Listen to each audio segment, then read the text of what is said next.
Magandang umaga po sa inyong lahat, mga kapatid, mga kaibigan. Muli po, hahandugan ko po kayo ng isa na namang tula. Sana po ay maibigan po ninyo. Ito po ang pamagat ng aking tula. Form without direction. If ever I have a problem and needing of a solution, this friend of mine will always make a right away abrupt action.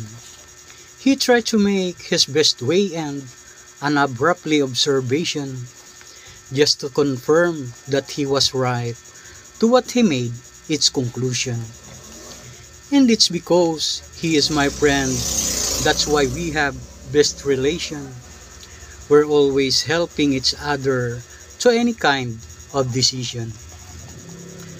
Our friendship was truly end.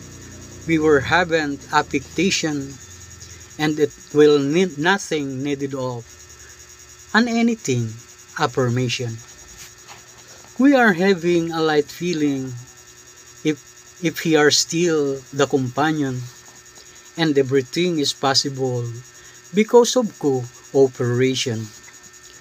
All of the tasks we need to make have right away consummation. There's no impossible to us if we are always co-action. Other people are continue in making up their direction. They'll never know that this would be. It is the great desecration. It is because they doesn't know to where it's their destination. That's why they never to avoid to hidden some of distraction. And there are some other people with having higher ambitions, and they will never accepting to any kind admonition. The only things they want to hear are only best commendations. They will never remember that they will come from degradation.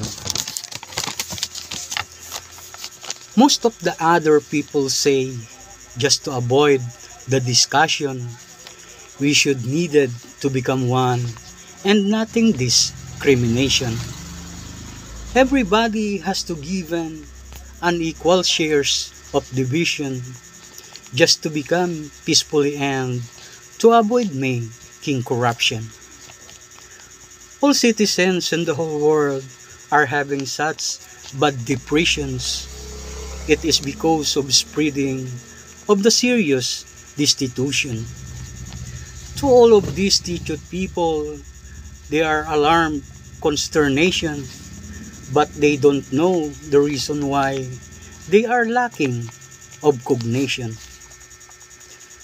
All of frustrations they suffered, it's because of the deregulation, and their problems they doesn't know to where it is derivation.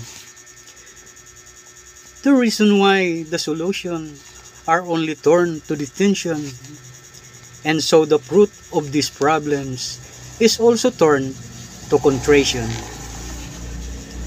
The poem that I spoke to you is only my composition. The poet that feeling hungry because of there's no consumption, and because of too much hungry, I made the wrong direction. And because of too much hungry, I made the wrong arbitration.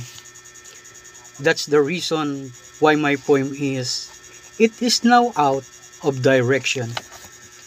Thank you. Salamat po sa inyo mga kapatid, mga kaibigan.